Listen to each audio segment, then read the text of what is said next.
И вот сейчас будут выборы, поверьте, что, я думаю, я вот сама ходила, собирала подписи, я возглавляю партию труда и справедливости, да, и я ходила по хатах, ну за там кого вот вы подписи собирали собирались, подписи? За на это Лукашенко? надо же, агитация.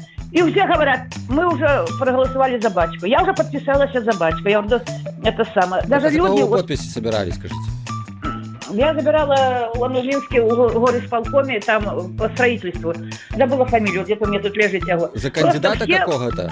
Да, кандидата. А И вы не уже помните, когда як його заходила- зовут?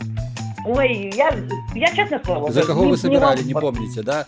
Я А не чё то, вы что не помню, я собирали? болела. Мне дали, потом я передала эстафету, потому что я заболела. Я приехала в санаторий и заболела. И я отдала эстафету, так прости меня, я там прошла сколько, это сам, это, говорят, мы уже, говорят, все, мы уже отдали свои голоса. Поэтому я думаю, что выборы пройдут спокойно, выберем мы своего батька обратно. Пусть работает. Жалеете вы этого батьку, йод же ж уже, ну хай отдыхает. Ну, пускай, ну какой не есть, ну какой не есть. Ну як там Кони на Брежнева, переправе не помните? меняют.